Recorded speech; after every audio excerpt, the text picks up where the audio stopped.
Hey guys, it's Julian, and today I'm going to be showing you how to make classic Detroit deep house like Moodymann and Theo Parrish. As usual, you can get the project file and samples and MIDI and presets and all of that stuff from this video in the description. And if you're a patron on my Patreon, check there because it's already available. Yeah, let's get started. So, this is a loop that you just heard in the intro. We're at 125 BPM, pretty standard house tempo. And the first sound we have here is the stab, which sounds like this.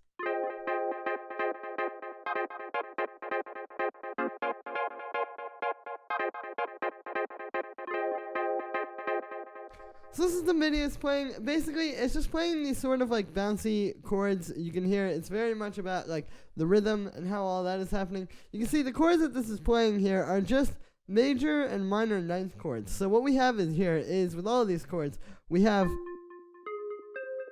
a basic major or minor chord. Like for example, here we have a basic F minor, and then to get the ninth chord, we just add the seventh. In this case, the minor seventh. It can be minor or major, and then a ninth. So then we get. You can hear those extra voices on top just kind of give it a bit more like jazziness, a bit more character, and sort of like musical texture as well, you know? It definitely makes it a lot more interesting.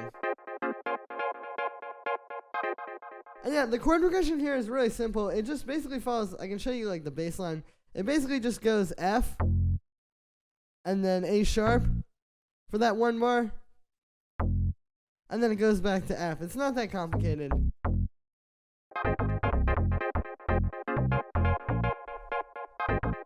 Again, here it's just more about like the rhythm and how you make it all really bouncy. And also part of that is the swing. You can see I have all of the 16th notes here. If I turn on the 16th note grid, like that one, that one, that one, that one. You can see they're all a little bit off the grid. This is with everything in this project file. But yeah, definitely the swing is really important as well for just getting like that groove. Like if all of this was not swung, this will be a very different track. So yeah, and then for the sound here, I have operator. You can see I just made this little like sort of FM organ type of sound. We have 3 sine waves. Pretty simple stuff there. I have that all going through a low pass filter. Here's without it. And then with it, so you can hear this makes it a lot deeper and more kind of like old school sounding. Like this is very sharp,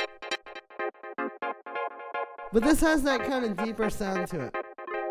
After that, we have a bit of chorus. Here's without that.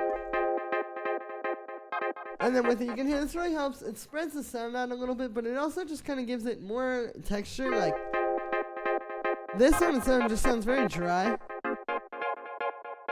but that chorus really brings it to life. After that, we have a bit of echoes, just doing 8th notes. And the key with this one is the filter, because you want these delays. They're very important. If you don't have them, this kind of little like organ riff is going to sound really dry, which is cool in some ways, but you can hear the whole track feels a lot more empty when it doesn't have all those echoes. So this is important, but like I said, the key here is the filter. If I turn off the filter, you can hear it starts to take the sound over, because this is a pretty busy pattern. But if we turn on the filter, which you can see, I basically just cut out, I think I can show you in this somewhere, but like, you can see I basically just cut out the low end, and then I've cut out the high end a little bit as well. So it's just kind of making it so you still hear those echoes, but it helps to kind of keep them under control while still keeping them in the mix and not having the dry wet too low. After that, I have a bit of drum bus. This just helps to fatten it up a little bit, gives it a bit more like texture. There's without it. And then with it, you can hear, definitely important for any kind of like old school type of sound. You definitely want to have a bit more texture to your sounds and not just have them sound like a dry synth. And then the last thing we have there is this auto filter, just cutting out the line. And that is it for the stabs. The next thing that we have is the string, which sounds like this.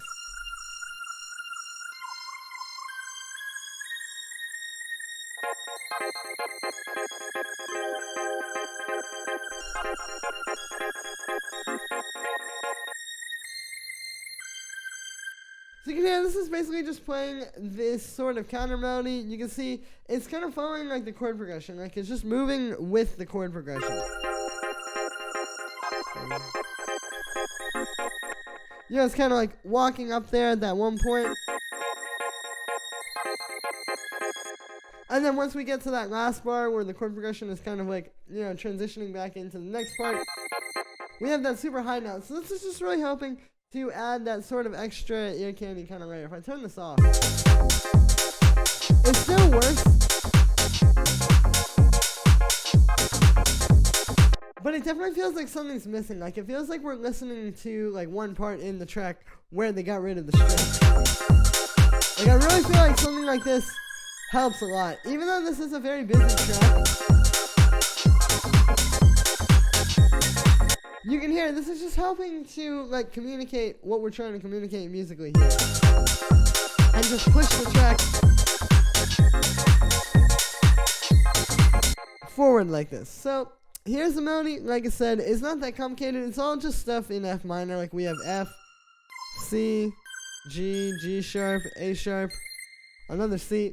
Again, not super complicated, just kind of like working with the F minor scale. But the sound on this one, I made it using this string sample. What we have here is I have this, just like a pretty standard string, and you can see I brought it into a simpler here, and then I'm looping it. So usually if you have one of these, and you play out like long held out notes, what will happen is you'll get to the end of it, and then it'll just end like that. So the loop solves that. The only problem is you can listen. If I turn off this fade,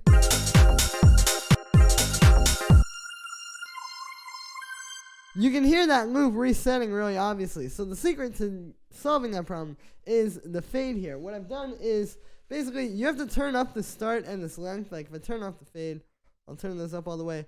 If we don't have those messed with, it doesn't do anything. But if we turn down the length and turn up the start a little bit, then we can just turn this fade up. And there we go. Now we have a smooth, endless loop of this string. So then I have a bit of a phaser on there. I'll show you. Here's without this. And then with it, this just helps to give this a bit more movement, you know, make it a bit more interesting in the mix. It also kind of gives it like a more old school sound, because a lot of times they're using phasers in like old school house and funk and stuff like that. But yeah, this is just like having fun with the sound a little bit and making it not just like your standard sort of dry string sample. After that, I have a bit of reverb. Pretty standard stuff. Just gives it some more space. Kind of nice because you get all those little phaser turns there sort of cascading over each other with the reverb.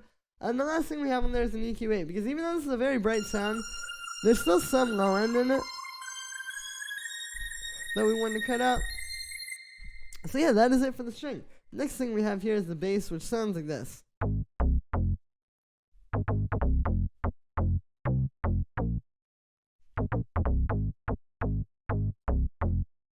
So this is the bass line. It's pretty simple. It's basically just following this pattern where, like, it's very sparse, right? Like, it just kind of plays those three notes, and then even over here, it's still just those three notes, but just with a few extra ones in there for some groove.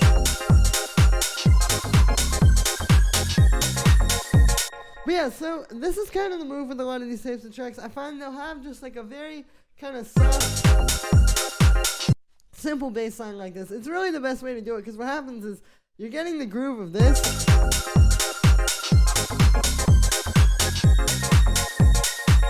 and then all that empty space where you're hearing like the really groovy organ without any bass to really like set the foundation for that groove. All those little spaces just makes you want to hear it that much more when it comes back in. Like, it just makes the bass really effective and powerful, just really based off of like how you're playing it. So for the sound on this one, I made it using Operator. What this is your pretty standard sort of FM bass. I'll show you. So we have a square wave, and then we have two sine waves here, doing some FM off of each other. You can see we got the envelopes set like that. And then what's happening here is I have those going into a low pass. So if I turn off the low pass, you can hear this is a very different sound.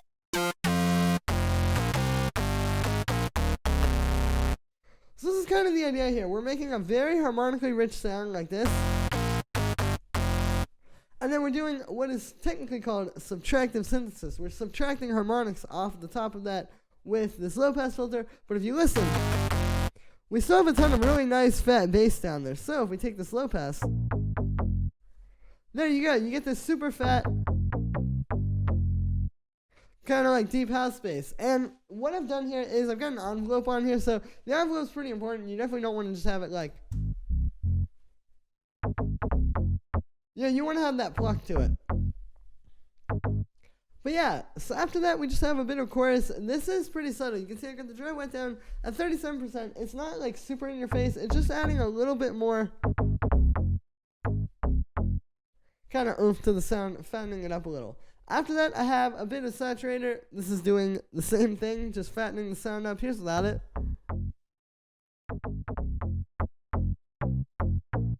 And then with it, you can hear it sounds a lot warmer and nicer. And then the last thing we have on here is this EQ8. This is just cutting out 100 Hz to make room for the kick, as well as cutting out 344 Hz to get rid of some mud that I was hearing around that range. And then I also have a low end boost just to make it a little bit stronger. And that is it for the bass. The next thing that we have here is the kick, which sounds like this. So it's pretty simple. This one, you know, it's more about like the type of kick you choose. Just like a really hard-hitting, punchy 909 style kick like this one. It's really good. And you don't want it to be too like clicky either. If you listen, this one is really mostly low end. But for this like true deep, just really deep house style, that works. Like, it doesn't need to be super clicky like you would want in like an EDM track, or even like in a techno track where you'd want more like attack to the kick. You can have kind of a softer, more round kick like this, as long as it's just really hitting. You know, down there in the low end. Like, we have this louder than anything in the mix pretty much. And that's how you want it to be. For effects on there, I just have a bit of saturation just to fatten it up. You can hear the difference there. And then I have this EQ8. I'm just cutting on some mud. There was like just a bit of that coming through at 250 Hz, so I just cut that out. And I also have this tuner on here. It says the kick is hitting at F. You can see it's jumping all around, but the kick is at F, so it is in key with the bass line and stuff, as you can hear. And yeah, that is it for the kick. The next thing that we have here, these hi-hats, which sound like this. So what's going on is we have 3 layers. We have this ride. You can hear this is just playing like playing 8th notes, and every first one has the velocity down a little bit. This is pretty popular in this style, you know. This just kind of adds like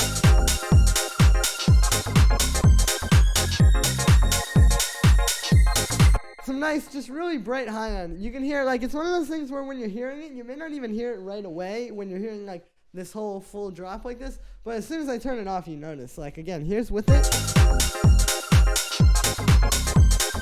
And then without it in the mix. So yeah, this is definitely adding a lot. I've also got a high pass on there, and then I just have a bit of chorus on there. Just helps to kind of spread it out a bit and make it a bit bigger sounding.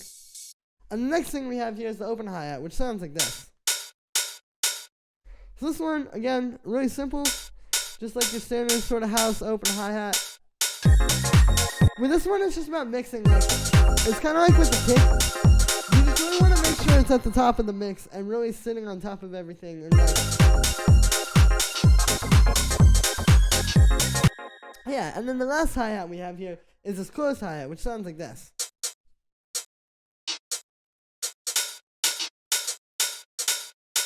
So you can hear this just adding some extra little percussive notes in here. We have like some playing this, and some playing this little F down here. And yeah, this is just like, you know, a little kind of smaller closed hi-hat sound. With this one, it's just a matter of getting something that's not going to take over the whole mix, because like I was saying, you know, we have a lot of stuff happening already just in the melodic stuff.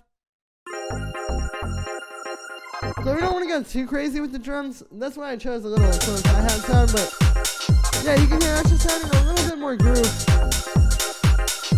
to the overall track. And then I have those hi-hats in a group together. I'm just saturating those, and then I've got an EQ8 cutting up the line. You can hear it's just helping to tie everything together. And yeah, and then the last layer we have here is the clap, which sounds like this. It's pretty straightforward here, you know, just sort of your standard house clap. With this style, you just want like a very tight and cracky one like this. That's not going to be too reverby or too long or anything like that. I've also got a bit of saturation on that. There's without it. And then with it, you can hear it's just fattening the clap up a little bit more, making it hit a little bit harder. And yeah, so that is going to be it for this one, guys. I hope you guys enjoyed. As always, make sure to like this video as well as subscribe. And let me know what you think of this video in the comments. as always, you can get the project file and samples and MIDI and presets and all that stuff from this video in the description. And if you're a patron on my Patreon, check there because it'll all be available there shortly.